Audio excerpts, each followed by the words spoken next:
Em Brasília, 19 horas. Está no ar a Voz do Brasil. As notícias do governo federal que movimentaram o país no dia de hoje.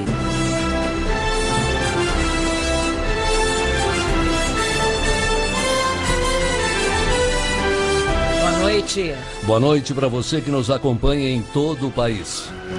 Quinta-feira, 24 de novembro de 2016. E vamos ao destaque do dia. Novo cartão da Caixa vai disponibilizar 7 bilhões de reais em crédito para quem quer construir ou reformar a casa.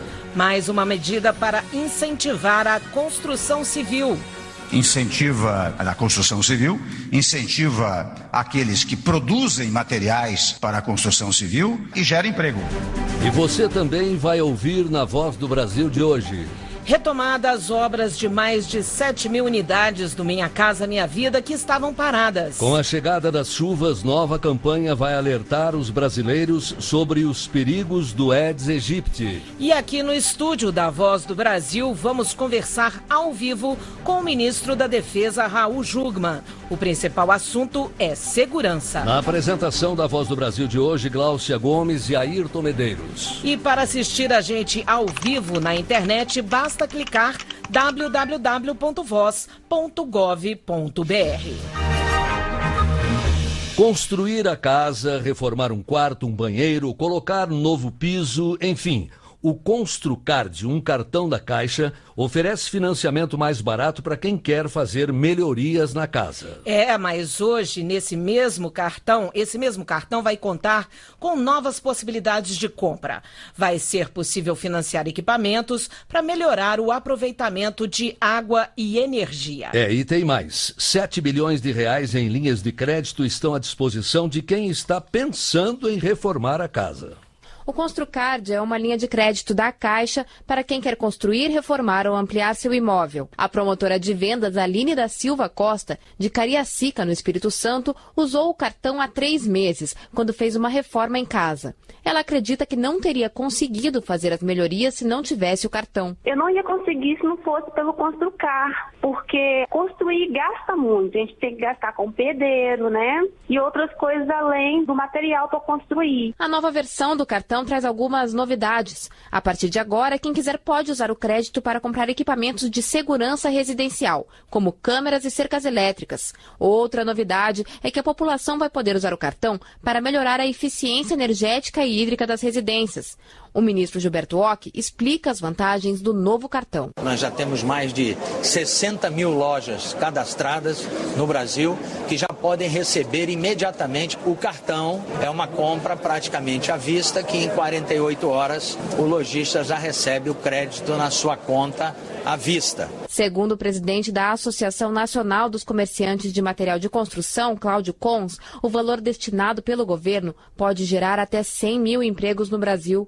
O setor trabalha com uma aplicação de cada R$1 bilhão em materiais de construção, com 15 mil empregos diretos. Ou seja, se fizermos aí uma conta de 7 bilhões, temos quase 100 mil empregos diretos, o que é muito importante nesse momento. O presidente Michel Temer destacou o potencial de geração de empregos do setor da construção. Nós temos ciência e consciência que a construção civil é o setor que mais facilmente pode gerar empregos. E não é sem razão que, ao longo de todo esse período, nós praticamos vários atos conducentes precisamente ao incremento da produção civil, porque ela, de um lado, incentiva aqueles que produzem materiais para a construção civil, incentiva os empreendedores dessa área e gera emprego. Quem tiver interesse em contratar a linha de crédito deve ir até uma agência da Caixa. Se o pedido for aprovado, a pessoa pode receber o cartão na hora e usar o crédito em até 6 meses.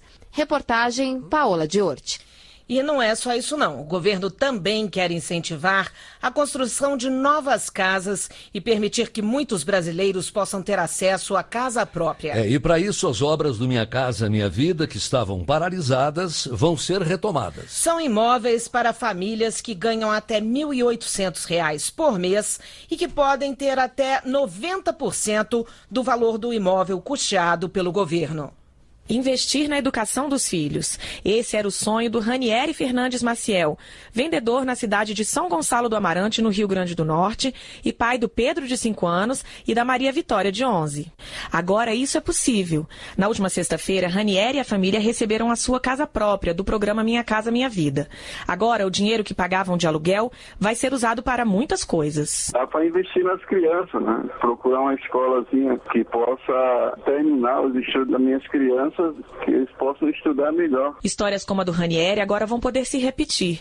26 mil obras paralisadas do programa Minha Casa Minha Vida já foram retomadas. O ministro das Cidades, Bruno Araújo, assinou nesta quinta-feira o contrato de retomada de mais de 7 mil unidades, que vai beneficiar 30 mil pessoas, com investimento de mais de 250 milhões de reais, como explica o ministro. É uma forma de não só ajudar a gerar emprego, a ativar a economia, mas sobretudo manter vivo o sonho da entrega da casa própria. E essa retomada beneficia não só as famílias que vão receber a casa própria. Para o empresário Frederico Augusto Torres, toda a economia das cidades onde as obras vão ser entregues vai melhorar. Uma obra assinada hoje, ela retoma essa economia em um giro dentro dessa região rapidamente dentro de um mês. Então, você transformar esse montante de obra hoje, que ela é retomada, essa economia ela se multiplica e ela ajuda o país a voltar à economia. No total, serão retomadas obras em 9 estados: Acre, Alagoas, Amazonas, Pará, Pernambuco, Paraná, Rio Grande do Sul, Rio de Janeiro e São Paulo. A meta do governo é que todas as obras paralisadas sejam retomadas até o final de janeiro do ano que vem. Reportagem Beatriz Amiden. Hoje, o presidente Michel Temer também falou da importância de se aprovar a proposta de teto dos gastos que está em tramitação no Senado. Segundo o presidente, o diálogo e o apoio do Congresso já permitiu a aprovação da medida na Câmara e na comissão do Senado. Temer reforçou mais uma vez que não vai haver redução de recursos para a saúde e educação. Eu vou pedir aos senadores que estão aqui para usar da tribuna para mostrar a importância dessa proposta de teto dos gastos, ressaltando, eu digo sempre isso, porque essas coisas precisam ser repetidas, ressaltando que não haverá prejuízo para a saúde e educação. Então eu peço até que mandem examinar o orçamento que nós fizemos para o ano que vem, onde nós já aplicamos o teto dos gastos públicos, como se a proposta de emenda constitucional já tivesse sido aprovada. E lá verificarão que as verbas para saúde e educação cresceram, ao invés de ficarem menores. Para Temer, esse é o primeiro momento importante para gerar confiança e credibilidade. Segundo ele, o grande objetivo é gerar empregos. Portanto, eu sinto um apoio muito grande às medidas que nós estamos tomando, ou seja, o país não está paralisado. O país apenas está fazendo o possível e o impossível, volto a dizer, para sair da recessão, que é a primeira fase, começar o crescimento, que é a segunda fase, e logo em seguida alcançar o emprego, que é a terceira fase. Segurança. Tem muito brasileiro preocupado com isso. E desde que o presidente Michel Temer assumiu, o governo vem trabalhando em medidas para combater a criminalidade pelo país. E uma das frentes é combater o tráfico de drogas, armas e contrabando. E é aí que entram as Forças Armadas. E para detalhar para a gente esse trabalho, está aqui no estúdio o ministro da Defesa, Raul Jungmann. Boa noite, ministro. Boa noite, Gláucia. Boa noite, Ayrton. Boa noite, brasileiros e brasileiras que hoje é a hora do Brasil. Ministro, então, estamos aqui para falar desse combate ao crime que agora vai ter uma participação mais forte dos militares, é isso? Bom, na verdade nós já temos uma participação porque os nossos 17 mil quilômetros de fronteira, só para você ter um exemplo, Gláucia, é a terceira maior fronteira terrestre do mundo. Além disso, a gente esquece, nós temos 7.500 quilômetros também de fronteira marítima. Então, o Brasil é um país de dimensões continentais que tem fronteiras extremamente extensas e que, para isso, nós precisamos de contar com a participação das Forças Armadas e, em muitos lugares, são apenas elas que estão lá cuidando exatamente da soberania brasileira e também impedindo que o crime se espalhe ainda mais nas nossas cidades, nas metrópoles, enfim. Esse que é um problema que preocupa todos os brasileiros. Nesse sentido, as Forças Armadas, através do Exército, têm um programa que é o Sistema Integrado de Monitoramento de Fronteiras, que visa utilizar satélites, veículos aéreos não tripulados, radares e também, evidentemente, as próprias Forças Armadas para inibir o tráfico de drogas e de armas, mas também o contrabando de pessoas, o tráfico de pessoas, o descaminho e assim por diante. É um dos aspectos que nós temos no trabalho que nós desenvolvemos, evidentemente, com a Polícia Federal, com a Polícia Militar, com a Polícia Civil, com a Polícia Rodoviária Federal e também os países vizinhos, porque esses são crimes transnacionais. Para deixar bem claro, são crimes que começam num país e terminam no outro.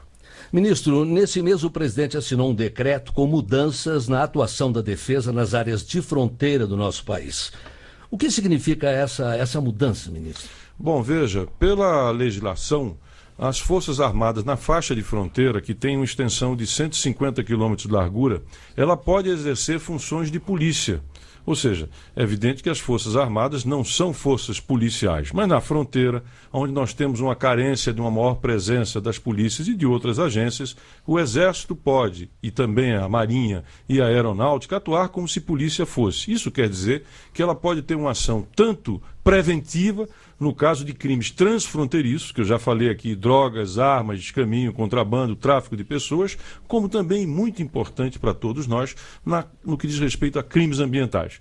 Então, essa nova diretriz do presidente da República visa exatamente, em primeiro lugar, em fortalecer o papel das Forças Armadas e, ao mesmo tempo, possibilitar que o que é fundamental, as ações de inteligência e as ações integradas. Porque, por exemplo, nós temos uma grande operação que é feita nas fronteiras, chamada Operação Ágata, que já está no seu 12º ano que vem acontecendo. Essa atividade, que é uma atividade que coloca milhares de homens, navios, aviões, para cuidar, naquele momento, de fazer intensivamente a repressão do crime organizado, ela precisa de contar com as outras agências, particularmente no que diz respeito à inteligência. E agora mesmo nós vamos partir para uma ampla mudança nesse programa, porque nós verificamos que, dado o programa ser muito amplo, o que acontece? Os bandidos tomavam conhecimento e, quando acontecia, eles simplesmente se retraíam. Agora não. Vamos surpreender o crime organizado. Vamos fazer de improviso não, vamos fazer de uma maneira imprevisível para eles, vamos fazer várias vezes e vamos agora, a partir de uma grande articulação montada pelo ministro Serra das Relações Exteriores, nós vamos trabalhar com os nossos países vizinhos. Porque, por exemplo, hoje nós temos, no âmbito do Mercosul, a possibilidade de perseguir bandidos nos países vizinhos. Precisamos implementar isso. A fronteira não pode ser uma barreira. A fronteira nossa tem que ser uma ponte para a gente exatamente ir em cima da bandidagem e dos criminosos que criam problemas de segurança e muita infelicidade nas cidades pelo Brasil afora. Ministro, então, só para a gente explicar melhor para quem está nos ouvindo, o grande objetivo é acabar com o tráfico de drogas, de armas e o contrabando. Isso significa menor atuação dos bandidos aqui dentro do país? Olha, eu acho que acabar é um projeto de muito, bastante longo prazo. Mas o que a gente tem que entender é o seguinte: se o crime é transfronteiriço, é porque ele começa num país e termina no outro. Então, nós podemos cuidar das fronteiras para dentro e precisamos cuidar bem melhor. Mas, ao mesmo tempo, se nós não contarmos com o apoio e também as polícias e as forças armadas dos demais países, o que vai acontecer? Se nós cuidarmos para dentro, o crime lá, do lado de lá, continuará acontecendo, muitas vezes na produção de pasta de cocaína, no plantio da maconha e assim por diante. Porque você tem que olhar a questão da criminalidade, do crime, que tanto preocupa os brasileiros e brasileiras, que muitas vezes se transforma num drama, infelizmente, ainda recorrente, é que você tem que entender que é um mercado. Eles produzem em boa medida, mas o consumo está do lado de cá. De sorte que é preciso atuar integradamente com os vizinhos e com todas as nossas forças. E as Forças Armadas estão efetivamente à disposição para resguardar a nossa soberania e combater o crime transnacional. Ministro da Defesa, Raul Jungmann, boa noite para o senhor e obrigado pela sua participação aqui na Voz do Brasil. Eu sou que agradeço, uma noite de paz e de descanso a todos que nos ouvem e muito obrigado. 19h14 no horário brasileiro de verão. Histórias de pessoas que não escaparam do Aedes aegypti. É a nova campanha do Ministério da Saúde que quer sensibilizar os brasileiros e alertar sobre os perigos do mosquito. A gente fala sobre isso daqui a pouquinho, não saia daí. 107 amostras de produtos lácteos para dietas com restrição à lactose foram avaliadas em laboratório pelo Ministério da Agricultura. A primeira operação Lactose Zero foi positiva, como explica a coordenadora de caracterização de risco do Ministério, Carla Rodrigues. Nessa operação nós coletamos produtos que são comercializados em todo o país, que são fabricados por 31 empresas diferentes. Foram analisadas 107 amostras e essas amostras demonstraram, então, a conformidade em relação à informação da rotulagem. Foram testados bebidas lácteas coalhadas, creme de leite, doce de leite, iogurte, leite condensado, queijo e requeijão cremoso. Não houve nenhum produto fora da conformidade. Mais de 20 marcas foram avaliadas. Foram colhidas amostras em Goiás, Minas Gerais, Paraíba, Rio Grande do Sul e São Paulo. 1º de maio de 1941. Nessa data, no Dia do Trabalhador, o presidente Getúlio Vargas, em um estádio lotado no Rio de Janeiro, faz um discurso anunciando a criação da Justiça do Trabalho no Brasil. A fim de defender os interesses mais legítimos do povo e promover as medidas indispensáveis ao bem-estar dos trabalhadores. E os 75 anos da Justiça do Trabalho foram lembrados hoje durante um evento em Brasília. O presidente Michel Temer participou e falou sobre a necessidade de readequar as leis do setor para garantir empregos. O repórter Paulo La Salve acompanhou a cerimônia e traz as informações ao vivo. Boa noite, Paulo.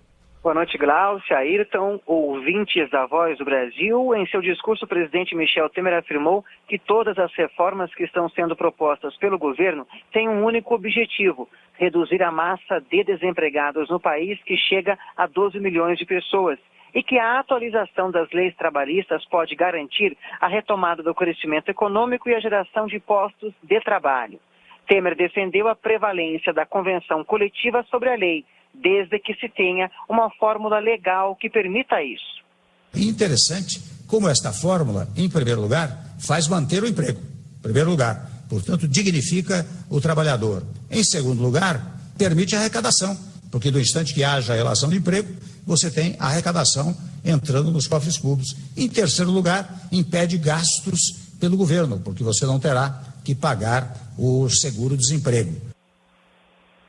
No evento também foram comemorados os 70 anos do Tribunal Superior do Trabalho. É o principal órgão da Justiça do Trabalho no Brasil e tem como função uniformizar as decisões trabalhistas.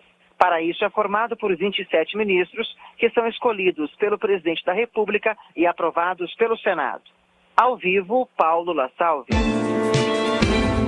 A criação de canais para denúncias de preconceito e discriminação e o debate sobre a intolerância são algumas das ações incentivadas por um pacto entre universidades assinado hoje em Brasília. A ideia é promover o respeito à diversidade e aos direitos humanos em todos os espaços da convivência dentro das universidades do país. Piadas de mau gosto e apelidos eram comuns no dia a dia do brasiliense Vitor Stoimenov. Aos 19 anos, ele revelou a orientação homossexual. O último episódio, Vitor conta que aconteceu onde não esperava, na universidade na qual ele cursa mestrado. Isso aí é falta de porrada, mas falou rindo, meio que dizendo que estava brincando. Isso foi levado de uma maneira inconsistente pelos outros alunos. Eles não aprofundaram na discussão. Eu fiquei chocado e saí no meio da aula. Para que casos como o do Vitor não se repitam nas universidades brasileiras, a Secretaria Especial de Direitos Humanos do Ministério da Justiça e Cidadania promoveu nesta quinta-feira em Brasília a assinatura de um pacto. A ideia é transformar instituições como a Universidade de Brasília em exemplos de ambientes livres da violência, da intolerância, do preconceito e da discriminação, como explica Flávia Flávia Piovesan, secretária especial de Direitos Humanos. Que sejam criados canais institucionais para recebimento de denúncias e para que os direitos humanos possam permear toda a convivência comunitária e a gestão universitária. O ministro da Justiça e Cidadania, Alexandre de Moraes, a iniciativa é um avanço para o país. Qualquer forma de discriminação, por menor que seja, de não aceitação da diversidade, é crime, deve ser combatido, deve ser afastado. Para o ministro da Educação, Mendonça Filho, o fortalecimento de políticas públicas de direitos humanos é prioridade para o governo. No ambiente universitário, a gente precisa combater a discriminação, reafirmar as políticas públicas de inclusão, respeito às minorias, de integração efetiva de toda a sociedade. Segundo o governo, a intenção é incluir também a educação básica nessa agenda em 2017. Reportagem Gabriela Noronha. 19h20 no horário brasileiro de verão. Esse zunido aí incomoda, não é verdade? Sinal de que tem um mosquito perto, pronto para picar. Mas a gente usou ele aqui para lembrar algo pior. Esse pernilongo pode ser o Aedes aegypti, transmissor da dengue, zika e chikungunya. Doenças que podem levar à morte. Por isso é sempre hora de dar aquela olhada em casa para ver se não tem água parada em algum canto. É ali que o mosquito se reproduz. E para ajudar a sensibilizar a população desse perigo, o governo lançou hoje mais uma campanha de combate ao mosquito. A ideia é mostrar histórias de pessoas como Suzana Lima, que mora em Recife e teve zika. Vamos ouvir. Na época, ninguém falava em zika. Depois que a gente teve a certeza que era a microcefalia. Nesse momento, eu desabei em lágrimas.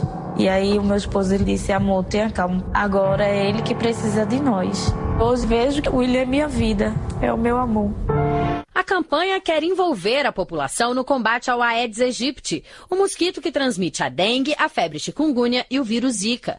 O tema deixa claro, um simples mosquito pode marcar uma vida, um simples gesto pode salvar. Segundo o ministro da Saúde, Ricardo Barros, a ação inova em relação aos anos anteriores e ainda vai contar com uma mobilização nacional. A novidade da campanha é que nós estamos mostrando a consequência de não combater os focos do mosquito. São mães que perderam os filhos por dengue hemorrágica, são mães que tiveram filhos com microcefalia, são trabalhadores que tiveram que se afastar da sua capacidade de produção por acometimento da chikungunya. Mais de 850 cidades brasileiras estão em situação de alerta e risco de surto de dengue, febre chikungunya e zika. Foram registrados quase 1,5 milhão de casos de dengue no Brasil até outubro deste ano, uma queda de 5,5% em relação ao mesmo período de 2015. Os casos prováveis de zika passaram de 208 mil este ano. No caso da febre chikungunya, foram 251 mil casos suspeitos este ano. Das 22 capitais pesquisadas pelo Ministério, apenas Cuiabá está em situação de alto risco. Em situação de alerta, são 9. Aracaju, Salvador, Rio Branco, Belém, Boa Vista, Vitória, Goiânia, Recife e Manaus. Reportagem, Thaísa Dias. Momento Social. O Cadastro Único é a porta de entrada para mais de 20 programas sociais do governo federal. Mas para ter acesso, o cidadão precisa manter os dados sempre atualizados. E é exatamente essa dúvida da Dulcirene de Souza, que mora em Bauru, São Paulo. Ela quer saber quando deve atualizar as informações do cadastro. O ministro do Desenvolvimento Social e Agrário, Osmar Terra, responde. Olá, ministro. Meu nome é Dulcirene de Souza Santos. Moro em Bauru, estado de São Paulo. Eu gostaria de saber se a atualização do cadastro único deve ser feita somente quando a gente recebe a carta em casa e como eu fico sabendo se a atualização deu certo. Dulcirene, o cadastro único é para ter informações atualizadas sobre a situação das famílias que recebem transferência de renda, que recebem algum benefício. Portanto, essas informações têm que estar atualizadas. E no caso de todo mundo que, por exemplo, ganha a transferência de renda do Bolsa Família, é importante que a cada modificação da situação da família, por exemplo, mudança de renda, melhora de renda ou piora, mudança do número de pessoas na família, crianças que nascem, pessoas que morrem, né, na família, pessoas que têm acesso a outro tipo de programa, tudo que for mudança deve ser comunicado no CRAS ou na Secretaria de Assistência Social ou Desenvolvimento Social do município. E essas foram as notícias do governo federal. Uma realização da Secretaria de Comunicação Social da Presidência da República. Com produção da Empresa Brasil de Comunicação. Fique agora com as notícias do Poder Judiciário e do Congresso Nacional. Boa noite. Boa noite para você. Você vai ouvir agora notícias do Poder Judiciário. Supremo Tribunal Federal julga se Congresso Nacional deve aprovar regras para ressarcir estados exportadores que deixam de cobrar ICMS. Impenhorabilidade de bens também se aplica a empresários individuais, pequenas e microempresas. Menor aprendiz que engravidou durante o contrato de trabalho tem o direito à estabilidade provisória. Agora em Brasília, 7h25. Boa noite, eu sou Johnny Luna. E eu sou o Arthur Filho. O plenário do Supremo Tribunal Federal começou a discutir se o Congresso pode ser obrigado a aprovar regras para a União reembolsar os estados exportadores por desonerações de ICMS. Esses estados são obrigados por lei a não cobrar o imposto na exportação de serviços, matérias-primas e produtos industriais semi-elaborados. Ricardo Viula. Nas duas ações julgadas pelo plenário do STF, 16 estados alegam que o Congresso não cumpriu a determinação de uma emenda constitucional de 2003 para regulamentar os repasses da União aos estados exportadores. Ao votar o relator de um dos processos, ministro Gilmar Mendes deu razão aos estados, destacando o prejuízo financeiro para os cofres públicos estaduais provocado pela omissão legislativa. Existe um dever constitucional de legislar e uma omissão legislativa que já perdura por mais de 10 anos e traz consequências econômicas relevantes, como parece ser o caso do estado do Pará. O governador é o proponente da ação. Afirma o estado requerente que esses prejuízos chegariam a 15 bilhões de 96 a 2012. Até o momento, os ministros votaram para que o Congresso diga como deve ocorrer a compensação financeira das desonerações de ICMS em até 12 meses. Se a omissão do Congresso continuar após o prazo, foi proposto pelos ministros que o Tribunal de Contas da União assuma a tarefa de calcular o dinheiro devido aos estados exportadores. O julgamento foi suspenso. Impenhorabilidade de bens também se aplica a empresários individuais, pequenas e microempresas. Justiça de Minas Gerais deve julgar novamente o caso em que um hotel alega que os bens da empresa não poderiam ser penhorados. A determinação é do Superior Tribunal de Justiça. Fátima Uchoa. O Tribunal de Justiça de Minas Gerais havia entendido que o benefício da impenhorabilidade previsto no Código de Processo Civil só seria aplicado às pessoas físicas, mas, segundo a relatora no STJ, ministra Isabel Galotti, o entendimento consolidado do Supremo Tribunal Federal e do próprio STJ evoluiu para alcançar também empresários individuais, pequenas e microempresas, nas quais o sócio trabalhe pessoalmente. Para a ministra, essa proteção está limitada aos bens necessários ao desenvolvimento da atividade empresarial. Assim, os ministros do STJ entenderam que o acórdão foi omisso sobre o porte do hotel e determinaram a devolução do processo para que o Tribunal Mineiro analise as características da atividade empresarial e a relevância dos bens penhorados. Menor aprendiz que engravidou durante o contrato de trabalho tem reconhecido o direito à estabilidade provisória. A decisão é da 8ª turma do Tribunal Superior do Trabalho. Priscila Peixoto.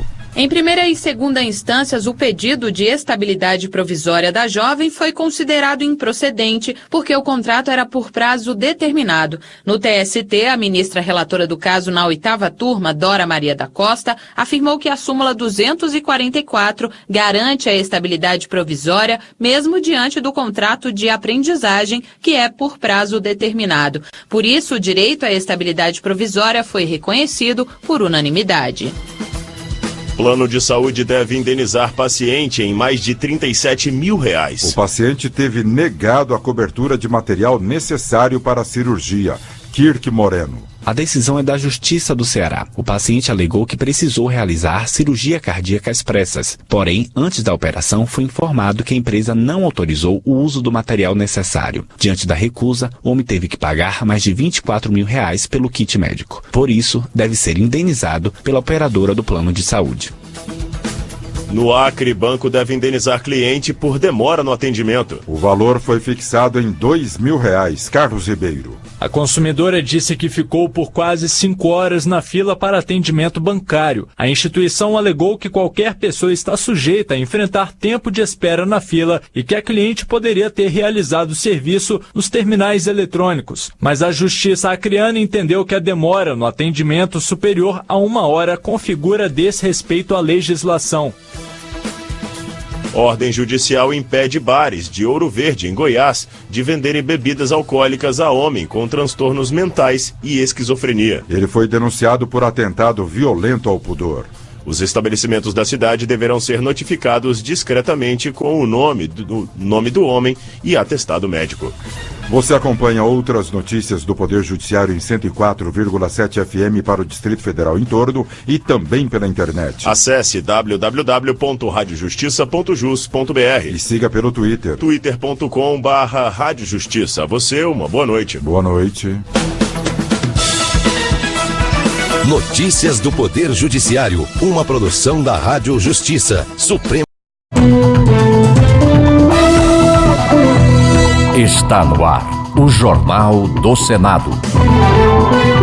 Senado aprova projeto que leva para a cadeia motorista bêbado que causar acidentes. Raul Jungmann afirma em comissão que Brasil perde por não usar o centro lançador de satélites em Alcântara. Álvaro Dias critica articulações para anistiar quem se beneficiou de Caixa 2 eleitoral. Estes são os destaques de hoje do Jornal do Senado, que começa agora. Boa noite. Boa noite. Vai à sanção presidencial a proposta que leva para a cadeia o motorista bêbado que provocar acidentes de trânsito. O projeto prevê a validade de outras provas de consumo de álcool que não seja o bafômetro, que pode ser recusado pelo condutor. As informações com a repórter Érica Christian. O projeto aumenta a pena para 5 a 8 anos de prisão para o motorista bêbado ou sob efeito de entorpecentes provocar a morte de alguém no trânsito. Até então, esse tipo de homicídio culposo, quando não há intenção, era punido com até 4 anos, o que permitia pena alternativa sem cadeia. O projeto também estabelece prisão de 2 a 5 anos para os casos de lesão corporal grave ou gravíssima, quando a vítima fica incapacitada. Pela proposta, o juiz deverá considerar a culpa assumida pelo motorista ao dirigir após o consumo de qualquer quantidade de bebida alcoólica. O relator, senador Aloísio Nunes Ferreira, do PSDB de São Paulo, afirmou que o projeto acaba com a possibilidade de motoristas bêbados usarem o carro como uma arma e ficarem impunes. Nós agravamos a pena do crime de homicídio culposo e do crime de lesão corporal grave ou gravíssima cometido nessas circunstâncias. Uma importante modificação que nós fizemos é que não importa qual seja a dosagem de álcool encontrada no sangue do indivíduo. Bebeu e dirigiu, pau. Ao citar que o bafômetro só pode ser usado com consentimento do condutor, o senador Antônio Anastasia, do PSDB de Minas Gerais, destacou que o projeto permite outras provas contra o motorista bêbado. Não adianta fugir, porque existem outros meios e nós temos, de fato, combater a impunidade. Sem testemunhas, a declaração do policial, vídeos, exercícios que as pessoas são feitas para fazer, para cruzar a perna, para andar em linha reta. Então são vários meios que podem, no seu conjunto, fazer a identidade probatória para a comprovação de que ele estava sob efeito de substância alcoólica. O projeto também pune com prisão os motoristas que fizerem manobras perigosas, como o chamado cavalo de pau, e que resultarem em acidentes. Hoje a punição está restrita aos conhecidos rachas. Os acidentes de trânsito matam 40 mil pessoas por ano no Brasil e são a terceira causa de óbitos no país. Também foi aprovado o projeto que garante suspensão de 30 dias para processos na Justiça em caso de parto da única advogada responsável por uma das partes na ação. A suspensão vale também para a adoção. A senadora Simone Tebet, do PMDB de Mato Grosso do Sul, comemorou a aprovação do projeto que beneficia também o advogado que for o único defensor de uma das partes em caso de nascimento de filho ou adoção. Nesse caso, a suspensão será de 8 dias. O projeto, da mesma forma, garante à mulher lactante e gestante um tratamento diferenciado durante o período da gravidez, no que se refere a ter preferência na sustentação oral, a não ter que passar por detector de metal, embora possa ter a revista, para que isso possa preservar, acima de tudo, a integridade física, mental do feto. O Brasil está perdendo um mercado bilionário por não usar o centro lançador de satélites em Alcântara, no Maranhão. O alerta foi feito pelo ministro da Defesa, Raul Jungmann, em audiência pública na Comissão de Relações Exteriores do Senado. Ele também defende a necessidade de voltar a investir em foguetes que levam os satélites. Repórter Floriano Filho. Os setores cibernético, espacial e nuclear são estratégicos para a defesa nacional. Eles estiveram entre os principais pontos apresentados pelo ministro da Defesa, Raul Jungmann, durante a audiência pública na Comissão de Relações Exteriores e Defesa Nacional do Senado. O ministro afirmou que a pasta vem tendo avanços nos últimos anos. Deu como exemplo o setor cibernético, no qual a criptografia para a segurança dos dados tem tecnologia 100% nacional. Também informou que vai à França receber o primeiro satélite brasileiro construído em conjunto com a indústria francesa. O satélite de alta altitude será lançado em março da base de Kourou, na Guiana Francesa. Por outro lado, Raul Jungmann lamentou que o Brasil esteja fora do mercado bilionário de lançamento de satélites. Isto porque não assinou um acordo de proteção de tecnologia com os Estados Unidos, país que tem mais de 85% dos satélites no mundo. O lançamento de um satélite hoje, e existe só para de baixa altitude, um mercado de 3 mil lançamentos, o lançamento de um satélite pode ir de 30 a 60 milhões de dólares. Os senhores têm ideia do que representa para o Brasil? Nós estávamos paralisados desde 2001. Durante a audiência também foi discutido o sistema de proteção às fronteiras brasileiras, o CISFRON. O senador Ricardo Ferraço, do PSDB do Espírito Santo, afirmou que a violência enfrentada no país é consequência, em grande parte, das drogas produzidas em países vizinhos. A entrada dessas drogas, desses crimes transnacionais que estão presentes no nosso chamado Brasil profundo, nas nossas fronteiras, crimes de toda ordem, mas sobretudo o tráfico de drogas que não são produzidas aqui em nosso país.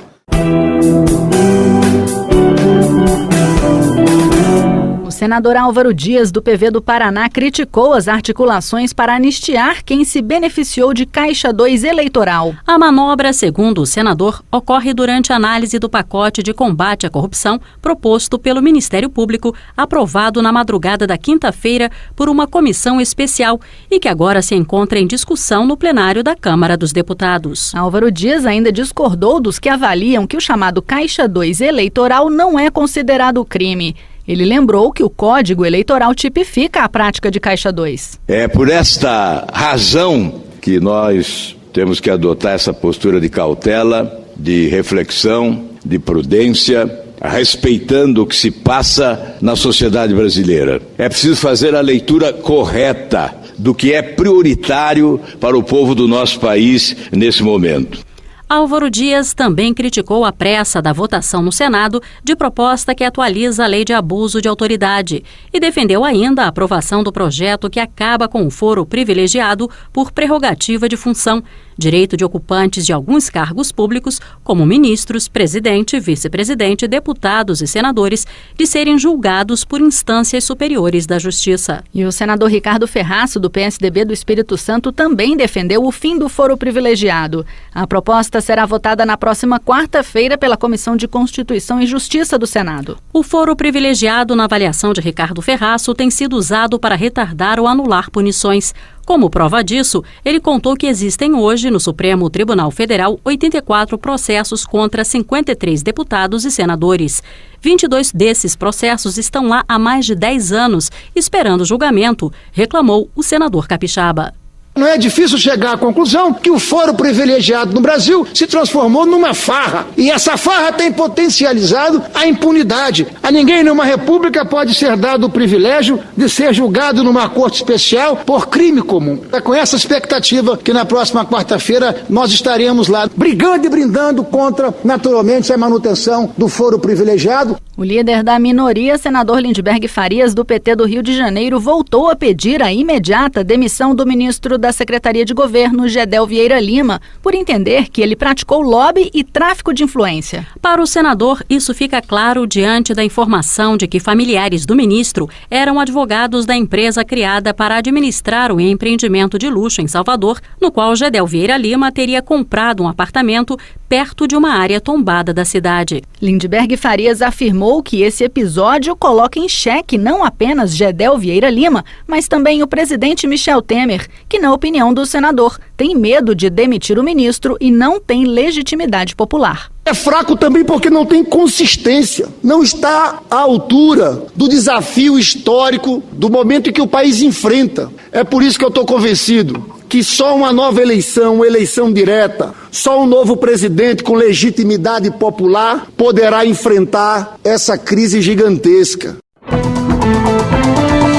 Jornal do Senado. Apresentação Raquel Teixeira e Marlúcia Ribeiro. Áudio Eliseu Caires. O Jornal do Senado fica por aqui. Acompanhe agora as notícias da Câmara dos Deputados. Boa noite. Boa noite.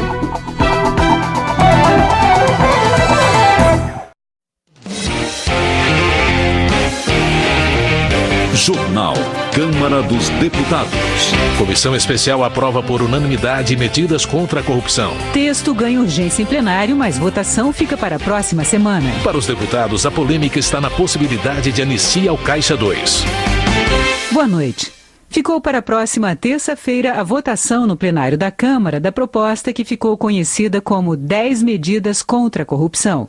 O texto, que na verdade traz mais que as 10 iniciativas para o combate a crimes contra o patrimônio público, foi aprovado por unanimidade em comissão especial. Teoricamente, a matéria só poderia ser levada para votação no plenário da Câmara a partir de segunda-feira, mas a aprovação de um pedido de urgência feita por líderes partidários possibilitou pular esse prazo e já colocar o texto na pauta desta quinta-feira.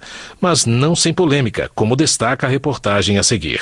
Acompanhe. O próprio adiantamento da votação já foi alvo de críticas, inclusive do próprio relator, deputado Onyx Lorenzoni, do Democratas do Rio Grande do Sul. Este parecer, ele reúne conceitos e modificações em 29 legislações diferentes. Aqui existem temas de alta complexidade que precisam de equilíbrio, tempo de maturação e, acima de tudo, de patriotismo. Não é possível que o parlamento brasileiro ache que pode tratar um tema desta envergadura sem prudência. Também houve discussão sobre a forma de votação. O pessoal pediu para que fosse nominal, ou seja, identificando como vota cada deputado. Já os líderes da maioria dos partidos, tanto governistas quanto de oposição, defendiam que fosse de forma simbólica, que só identifica visualmente quantos levantaram a mão. E isso não era consenso nem dentro das próprias bancadas. O deputado Vanderlei Macris, do PSDB de São Paulo, por exemplo, queria votação identificada, ao contrário de seu partido. Esse foi o primeiro movimento feito na direção contrária àquilo que se pregou até agora na luta contra a corrupção. Já o líder do PROS, Ronaldo Fonseca, do Distrito Federal, defendeu a votação simbólica. Todas as votações têm que ser nominal. Gente, espera um pouquinho. Não quer dizer que quem está encaminhando não é a favor de corrupção, não. Espera um pouquinho. Isso aqui é a casa do povo. Nós temos responsabilidade. Toda essa discussão sobre a forma de votação tinha como pano de fundo um temor maior apresentado por vários deputados. Aprovar uma possível mudança no texto que anistie quem praticou Caixa 2, dinheiro não oficial em campanhas eleitorais passadas.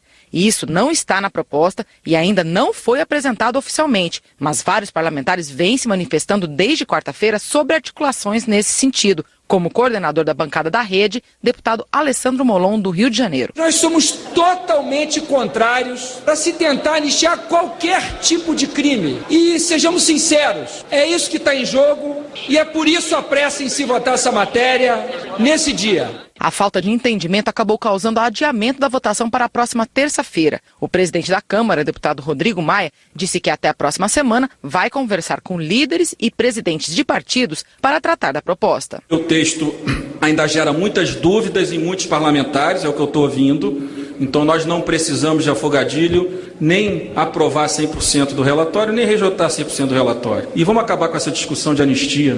Não há anistia de um crime que não existe. Além de criar os crimes de Caixa 2 e enriquecimento ilícito de funcionários públicos, a proposta que estabelece as medidas contra a corrupção aumenta a pena mínima para esse tipo de crime, facilita o confisco de bens de criminosos e faz o escalonamento de penas de acordo com os valores desviados, entre outras iniciativas. Da Rádio Câmara de Brasília, Dini Moraes.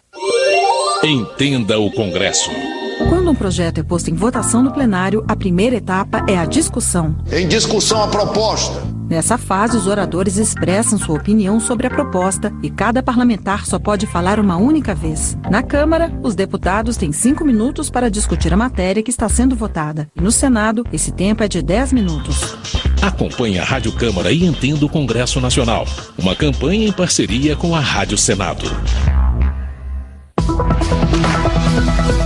O projeto que estabelece medidas contra a corrupção foi aprovado em comissão especial na madrugada de hoje.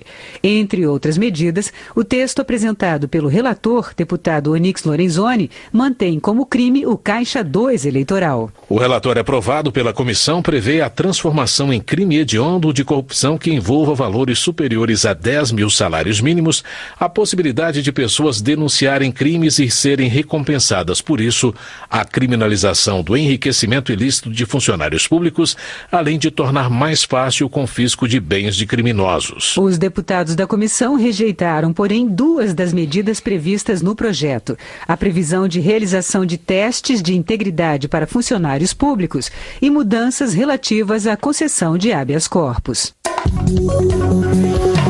O relatório do projeto que trata das 10 medidas contra a corrupção recebeu aprovação unânime na comissão especial que tramitou. No entanto, o presidente do colegiado, Joaquim Passarinho, do PSD do Pará, defende que, no plenário, a matéria seja votada de forma nominal e não simbólica.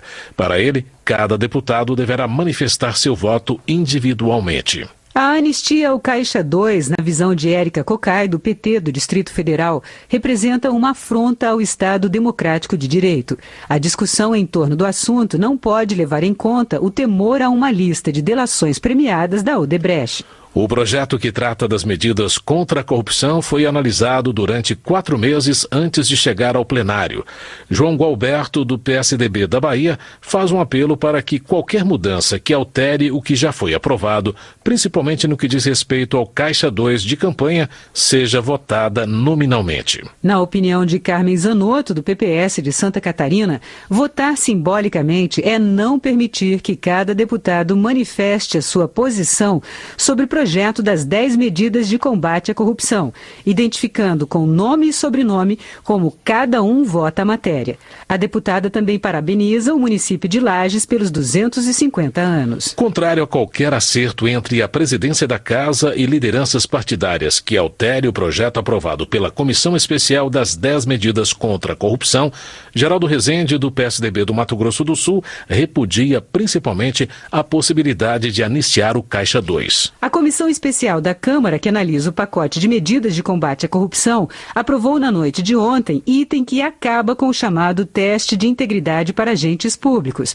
Pepe Vargas, do PT Gaúcho, acredita que a decisão do colegiado foi correta, já que, segundo ele, poderia criar situações de perseguição ao agente público. Cabo Sabino, do PR cearense, critica algumas declarações de procuradores que dizem que a Câmara quer abafar a Operação Lava Jato e anistiar quem praticou o Caixa 2.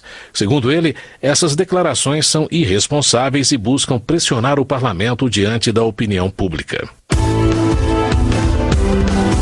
Arnaldo Jordi, do PPS do Pará, sugere que a Câmara aprove as medidas de combate à corrupção, ao destacar que o Brasil perde 150 bilhões de reais por ano com corrupção e sonegação de impostos. O deputado reflete que é necessária uma mudança na legislação e uma fiscalização mais eficiente. Dentro do conjunto de propostas contra a corrupção, Jutaí Júnior, do PSDB baiano, avalia como inegociável qualquer texto que implique a anistia do Caixa 2. Para ele, a Câmara precisa dar o exemplo de que corrupção não pode ser perdoável. Já Carlos Marum, do PMDB de Mato Grosso do Sul, acha que quem critica a anistia ao Caixa 2 é hipócrita. Segundo o deputado, nenhuma lei pode retroagir para punir quem praticou um crime no passado. Edmilson Rodrigues, do PSOL do Pará, é contra a possibilidade de anistiar a prática do Caixa 2. Ele critica o modo como vem sendo conduzida a matéria na Câmara e diz que o dinheiro que alimenta o Caixa 2 é o mesmo que falta para a contratação de médicos ou a compra de remédios para o povo. Franklin Lima, do PP Mineiro, critica as mudanças no texto do projeto que define medidas contra a corrupção.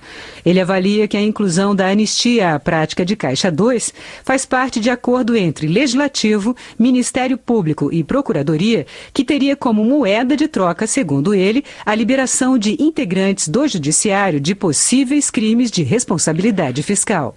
Já Pedro Uquizai, do PT catarinense, acredita que o centro do debate sobre combate à corrupção não está relacionado ao Caixa 2, mas sim ao financiamento privado de campanhas.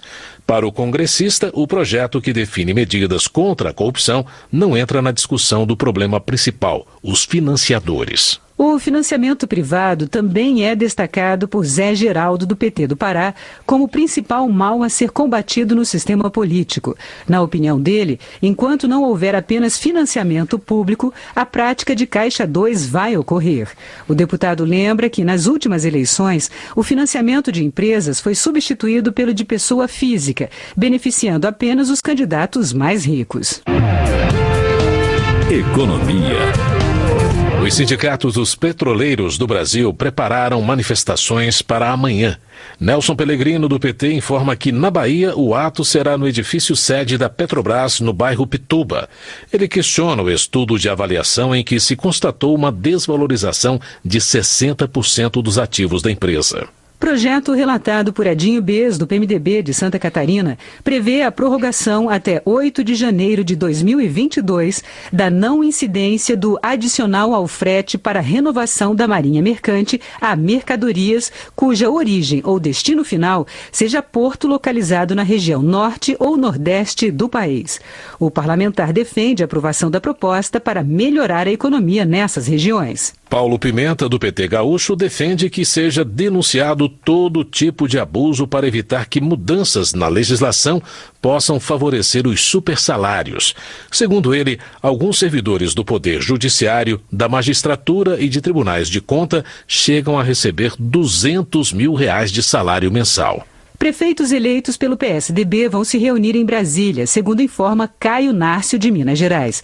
Ele destaca que o futuro mandatário de governador Valadares buscará encontro com ministros a fim de pedir a inclusão do município na região da Sudene. O objetivo é conseguir benefícios fiscais para a cidade, uma das atingidas pela tragédia ambiental de Mariana. Habitação. Foi lançado hoje o novo cartão Construcard da Caixa. Mauro Pereira, do PMDB do Rio Grande do Sul, ressalta que o cartão vai ajudar especialmente as pessoas mais carentes para a construção e reforma de imóveis. Segundo ele, o quadro de 12 milhões de pessoas desempregadas só será revertido se a economia começar a melhorar. Educação. Está em debate na Casa a medida provisória que trata da reestruturação do ensino médio.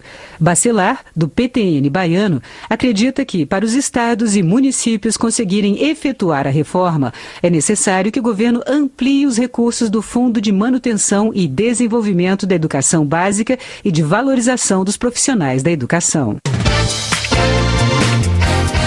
Comissão de Educação da Câmara promove audiência para discutir o mapa do ensino superior de 2016.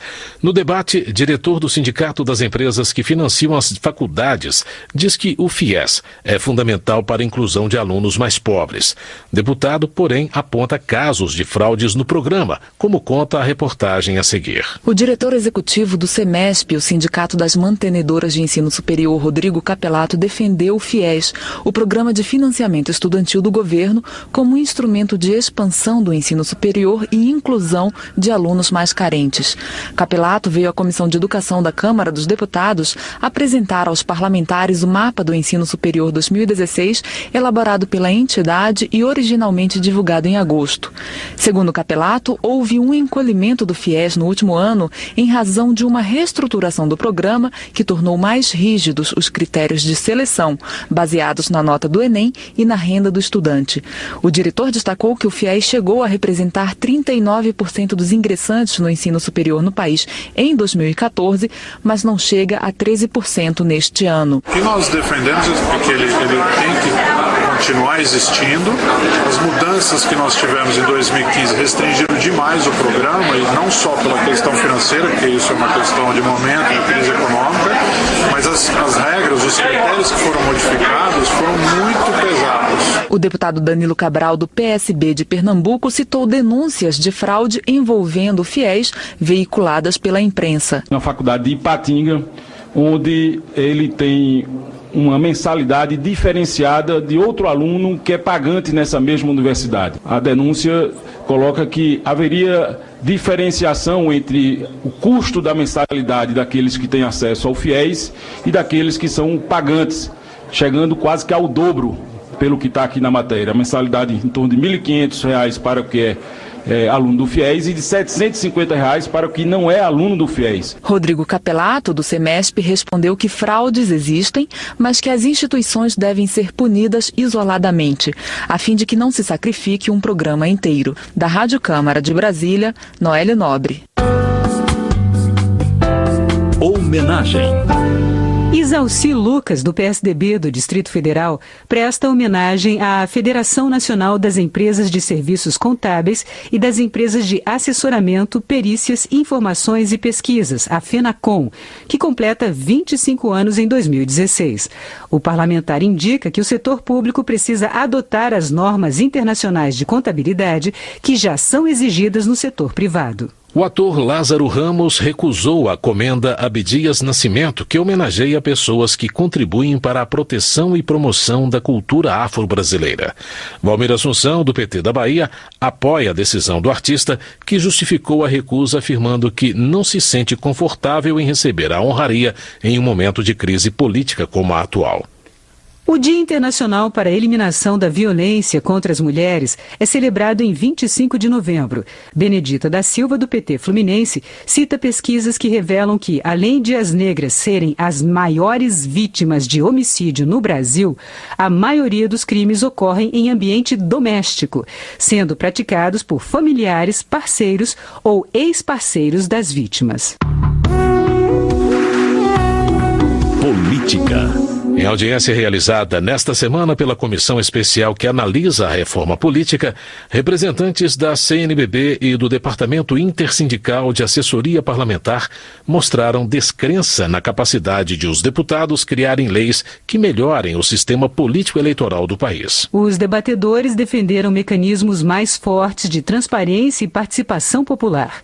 A reportagem é da Rádio Câmara. Acompanhe. A sociedade não acredita que os deputados vão conseguir produzir uma reforma política que melhore a qualidade atual do sistema político. A afirmação foi feita pelo ex-presidente da Ordem dos Advogados do Brasil, OAB, Marcelo Lavener. Ele participou de audiência pública na Comissão Especial da Reforma Política como representante da Conferência Nacional dos Bispos do Brasil, a CNBB. A sociedade civil não crê, não tem indício nenhum para acreditar que esta comissão venha a concluir de maneira satisfatória os seus trabalhos. Lamentavelmente, esta é uma realidade. Não acreditamos que o procedimento que está sendo feito possa levar a um resultado diferente dos resultados anteriores. Lavener cobrou dos parlamentares um esforço sério e sem assodamento para aprovar uma reforma que melhora a qualidade da política e dos partidos. O ex-presidente da OAB afirmou ainda que a reforma depende de uma mudança na cultura política. A mesma afirmação foi feita pelo diretor do Departamento Intersindical de Assessoria Parlamentar, DIAP, Antônio Augusto de Queiroz.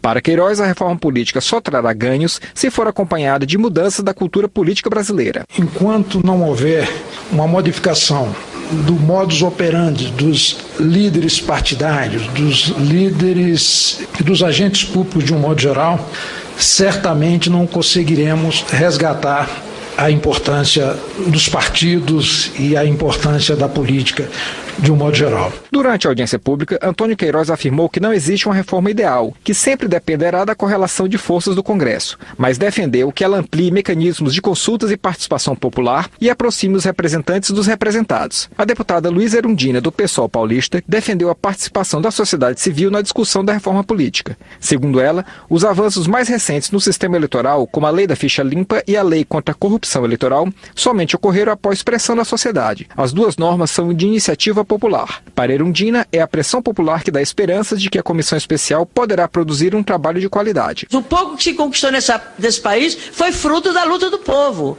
A ficha limpa não teria saído dessa casa sem a pressão popular. O relator da comissão especial, o deputado Vicente Cândido, do PT paulista, disse aos debatedores que entendia a descrença da sociedade com o trabalho da comissão, mas afirmou que a crise política atual exige mudanças no sistema eleitoral e partidário. Na minha leitura, será uma irresponsabilidade muito grande nossa de deixar as eleições de 2018 ocorrer novamente como ocorreu essa de 2016. Então algo vai ter que ser feito. E eu espero que seja para melhor. Vicente Cândido disse ainda que a aprovação de um novo modelo, diferente do atual, forçará mudanças na cultura política. Da Rádio Câmara de Brasília, Janari Júnior.